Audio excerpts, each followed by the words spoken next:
Thanks, Noah. Yeah, like you said, spring sports are certainly wrapping up. Some seasons will end as they conclude, but some teams move on to the conference tournaments. The Iowa baseball team is currently tied for third in the Big Ten. A big reason for the Hawks' strong season is the addition of power hitter Jake Adams.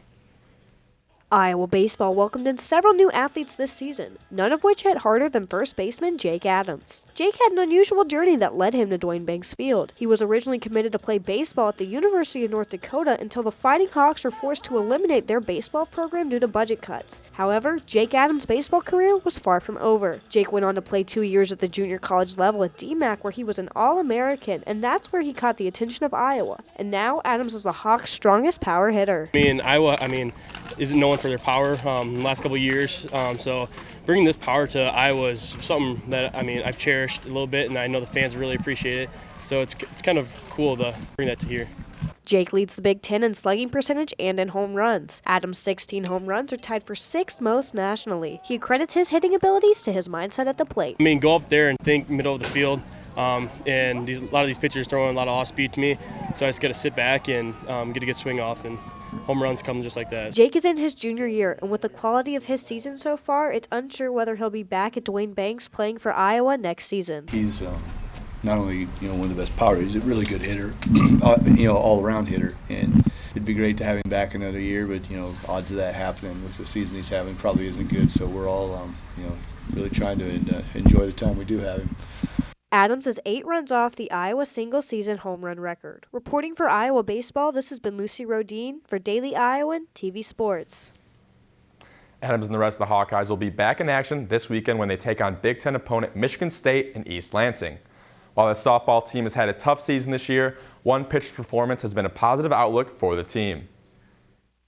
While the 2017 softball season is nearing the end, senior pitcher Shayla Starkenberg has had a season to remember. So far, Starkenberg has had 6 games with only allowing 3 hits or less against opposing teams. Head coach Marla Looper talks about how Shayla's pitching ability can be dangerous for a hitter. Off-speed's an important pitch, especially with a pitcher that's got good movement, and she does. She throws a nice changeup, and if she can stay consistent with it and keep it down in the zone, it's beneficial. If it gets elevated, we can get in some trouble, but when she keeps the ball down, mixing speeds, it makes it pretty much treacherous for a hitter. And we worked really well in between innings to adjust little things. Shayla kept the ball down, worked her changeup a lot. Yeah, I put a lot of effort in my change this year. I know in the past that I really haven't had that pitch, and so that was one of the pitches that this year I wanted to be dominant with. While the senior has done great pitching this season, she can't give all of the credit to herself. 5 out of the last 6 games, Iowa's defense has held opposing teams to 3 runs or less. With the defense's ability to make clutch plays at the end of games, it makes it easier for Shayla on the mound. Yeah, defense outstanding. At the very end there, Chip with the double play, and then Katie Taylor making that ground out. Just 2 great plays to end a game like this. One thing that is certain for next year is whoever takes over Shayla's spot will have big shoes to fill. Reporting from outside Bob Pearl Field, this has been Zachary Lohman with Daily Iowan TV Sports. With only 3 games left in the regular season, Shayla looks to finish off the season strong.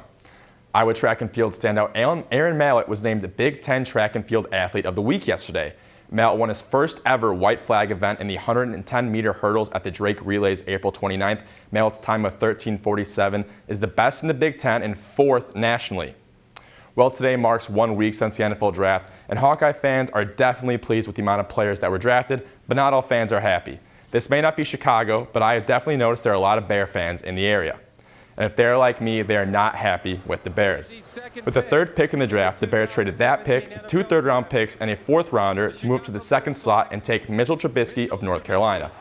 To me, this trade makes no sense. Desmond King falling to the 5th round was a surprise, but this takes the cake. The Bears just signed Mike Glennon to a 3-year, $45 million contract, but they draft the quarterback. I'm not too sure mortgaging your entire draft for Trubisky was the best move. I hope Trubisky's good, but if he isn't, then Ryan Pace just cost himself a job. Make sure you tune in tomorrow as we take a look at a set of brothers that were almost destined to be Hawkeyes. Noah, back to you.